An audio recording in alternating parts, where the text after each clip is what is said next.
अपना कुछ चीज़ें दिखानी है, जो भी उसमें कंडीशन होंगे उसको करने होंगे, आप बिजनेस डाल सकते हैं। जरूरी नहीं है कि आप हमेशा बिजनेस की पढ़ाई बचपन से करते रहिए, ये जरूरी नहीं है इसमें।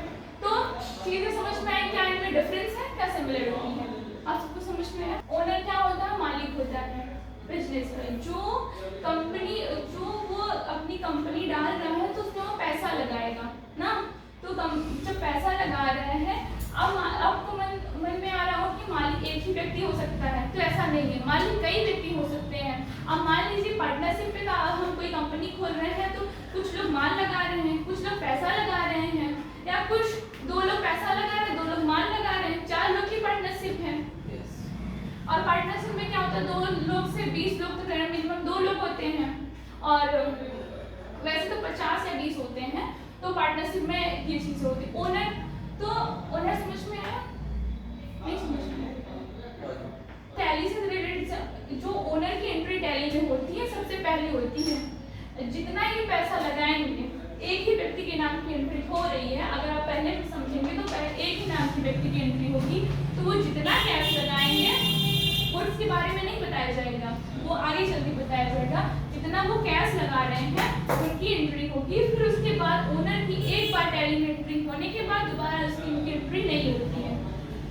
ये मैंने कल आप लोग को बताया था। कैपिटल, पूंजी। पूंजी क्या होता है, मालिक जो पैसा लगा रहा है वो हमारा पूंजी हुआ, चाहे वो माल हो या पैसा, पूंजी हुआ। ड्राइंग्स क्या होगा, अब जैसे कि बहुत लोग क्या कंपनी में काम कर रहे हैं, ये मालिक है आपका ओनर, वो कंपनी में वर्क कर रहा है ना, तो क्या वो ऐसा नहीं होगा ना कि वो सिर्फ कंपनी के लिए कार्य करे, हो सकता है उसे अपने घर के लिए कोई निजी काम के लिए कोई आवश्यकता हो गई, तो वो कंपनी से लेगा, कंपनी के पैसे से खरीद रहा है, तो वो क्या हमारा ड्राइंग्स कहते हैं। निजी खर्चों के लिए अगर वो ओनर मालिक पैसा ले रहा है तो वो हमारा आहरण कहलाता है, ड्राइंग्स कहलाता है। इसकी एंट्री होती है, बस ड्राइंग के नेम से ही टैली में एंट्री की जाएगी। कैश लेंगे, SBI बैंक से, मतलब कैश भी ले सकते हैं या बैंक से भी ले सकते हैं, क्योंकि कंपनी के नाम से भी बैंक की खाता खोला जाता है बैंकों में, जो बड़े बड़े बैंक होते हैं, RBI वगैरह। गुड्स, माल क्या होंगे, माल जो वस्तुएं हमारी बेचने के लिए की जाती हैं, क्रय करने के लिए, मतलब क्रय करने के लिए, वो हमारा क्या होगी, गुड्स होगी, माल ना। परचेज, परचेज क्या होता है, वस्तुओं को खरीदना, खरीदना क्या होता है, वो हमारा परचेज होता है। जैसे कोई वस्तु खरीद रहे हैं, वो क्रय कर रहे हैं, जरूरी नहीं है वो कैश से क्रय करें, हम खरीदें, हो सकता है उधार भी ले सकते हैं, बाद में पैसा चुकता कर सकते हैं, तो उसको भी आप क्रय करना ही कहेंगे ना, तो वो क्या होगा, हमारा परचेज। विक्रय सेम चीज है, विक्रय में क्या होगा, वस्तुओं को हम बेच रहे हैं और वो कस्टमर हमसे उधार ले रहा है, कह रहा है कि हम आगे चल के दे सकते हैं, इंस्टॉलमेंट में भी दे सकता है। जैसे कि 20,000, अगर हम 50,000 का सामान ले रहे हैं, 10,000 5 महीने में करके दे मुझे, तो वो भी हमारा क्या हुआ, विक्रय। क्रय सेम चीजें होंगी, क्रय विक्रय इतना तो आप लोग को समझ नहीं आ रहा होगा कि कैसे नकद लेंगे तब भी हमारा परचेस होगा, तब भी हम खरीदेंगे, या हम उधार भी ले सकते हैं किसी व्यक्ति से।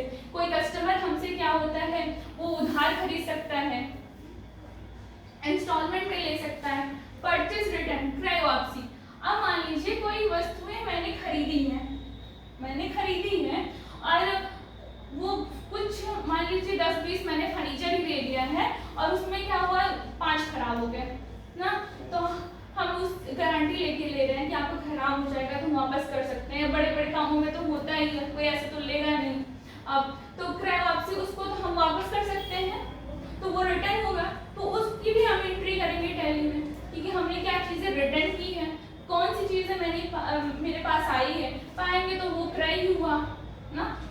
सेल्फ रिटर्न, अब विक्रय वापसी। अब मैंने कोई कस्टमर को बहुत सारे टेबल्स दिए हैं, 5-6 खरीदने के लिए, अपने बिजनेस में यूज करने के लिए, और वो क्या करेंगे, कस्टमर यूज कर रहा है, खराब निकले तो वो हमको वापस करेगा, हमको लेना पड़ेगा, हमारे में गलत है तो हम उसको इम्प्रूवमेंट करेंगे, जैसे कंपनी अपना वर्क करेगी।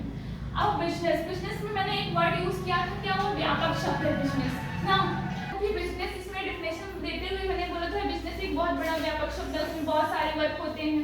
तो पहला वर्क देख लीजिए बिजनेस का। पहला क्या, फाइनेंस की आवश्यकता होती है, बिना फाइनेंस के कोई वर्क नहीं कर सकते आप। दूसरा एम्प्लॉय। अब मान लीजिए हमने बिजनेस ओपन कर लिया है फाइनेंस करके, मैंने बिल्डिंग करके सब इकट्ठा हो गया बस हमको, तो फिर हमको एम्प्लॉयज की आवश्यकता होगी। कौन काम कर, अकेले तो सारा वर्क हम कर नहीं सकते हैं, तो हम एम्प्लॉयज को ढूंढेंगे और एम्प्लॉयज उस हिसाब का ढूंढेंगे कि जो हमारे अकॉर्डिंग वर्क कर सके।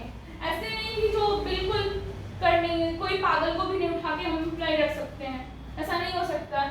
जो उस काम करने के लिए सक्षम हो वैसे एम्प्लॉयज को हम रखेंगे बिजनेस में। बैंक, फाइनेंस की आवश्यकता हमें है, तो हो सकता है कुछ पैसे हमें प्रॉफिट बिजनेस में फाइनेंस कुछ लोग मदद कर रहे हैं हमें, और तब भी हमें कम पड़ रहा है, तो हमारे पास जमीन है या कुछ ऐसी चीजें हैं जिससे हम लोन रख सकते हैं, तो बैंक की हेल्प ले सकते हैं ना। ये 3 चीजें हमने बिजनेस में इंक्लूड की। अब देखिए इन्वेस्टर।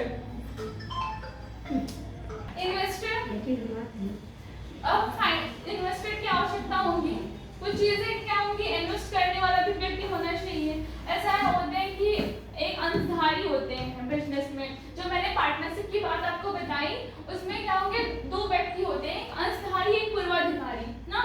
तो अंशधारी क्या होते हैं, वो पैसा लगा देते हैं बिजनेस में। तो कभी हो सकता है मेरी कंपनी समाप्त होने के बाद, जैसे कि हमारे पास पैसा रह ही नहीं गया, कोरोना में क्या हाल हुआ था, बिजनेस सब ठप हो रहे थे, बंद होने लगे थे, तो उसमें क्या समाप्ति के बाद उन्हें लास्ट में बैंक का लोन देने के लिए या किसी और लोगों से जो पैसा लिए हैं उन सबको देने के बाद अगर कंपनी में कोई प्रॉफिट बच रहा है तब तो वो लेंगे, नहीं तो उनको कोई पैसा नहीं मिलता। और इसके अपोजिट पूर्वाधिकारी जो अंशधारी होते हैं, वो पैसा जो देते हैं उनको, जैसे बैंक को आप पैसा देंगे वैसे उनको भी चाहिए, उनको आपको पैसा देना ही पड़ेगा। मान लीजिए नहीं है तो आप वैसे भी जेल में जाएंगे, जो कंपनी वाला व्यक्ति होगा। तो ये 2 प्रकार से, ये इनके इन्वेस्टर के पार्ट ही समझ लीजिए। ऐसे 2 टाइप के इन्वेस्टर होते हैं, और भी टाइप के इन्वेस्टर होते हैं अलग अलग तरह। और जो मैंने पूर्वाधिकारी अंशधारी बताए, तो इनके भी टाइप्स होते हैं, तो उसके बारे में बहुत डिटेल्स नहीं पढ़ना है आपको। सप्लायर्स, ट्रेडर्स, मतलब जो सप्लाई करने वाले, हमने प्रोडक्शन किया उसको वो सप्लाई करेंगे। और कस्टमर, सप्लाई करने के लिए हम ये देखेंगे कि कस्टमर कोई है कि नहीं ना, तो कस्टमर को देखा जाता है। बिना कस्टमर के कोई वर्क कर ही नहीं सकते, छोटा सा बिजनेस भी करेंगे तो कस्टमर की आवश्यकता होगी, यहाँ पे भी कस्टमर की आवश्यकता होगी। मान लीजिए हम स्टूडेंट हैं बट कस्टमर की आवश्यकता होगी, ये संस्था नहीं चल सकती बिना कस्टमर के। हम लोग नहीं रहेंगे तो ये चल सकता है, नहीं चल सकता, भले ही ये सारी चीजें यहाँ पे व्यवस्था है। अब देखिए बिजनेस क्या, हम पहले क्या पढ़ेंगे बिजनेस के बाद, सर्विस। जो सर्विस प्रकार का बिजनेस होता है, जो बिजनेस सर्विस प्रोवाइड करता है, तो वो इस प्रकार, पहले हम कस्टमर को ढूंढेंगे ना, कस्टमर पेमेंट करेंगे ना, पेमेंट हो रहा है या पेमेंट कैश से करें या बिल से करें। फिर उसके बाद सर्विस ऑर्गेनाइजेशन, मतलब सेवा करने वाले जो संगठन होंगे, कौन सेवा लेना चाहता है ये भी तो देखेंगे। अब किसी को नहीं, व्यक्ति आ जाइए हमारे सामान ले लिया, भाई उसके पास पैसा नहीं होगा तो कैसे सामान लेगा ना। फिर उसके बाद सर्विस दिया जा रहा है, ऑर्गेनाइजेशन को हमने ढूंढा, फिर उनको सर्विस प्रोवाइड करेंगे, फिर वो कहाँ जाएंगे, कस्टमर के पास। स्टार्टिंग प्रोसेस यहीं से हो रहा है, खत्म यहीं से हो रहा है, कस्टमर के पास से। इसको जानना है, इतना जान लीजिए कि किस तरीके से हमारा बिजनेस वर्क करता है ना।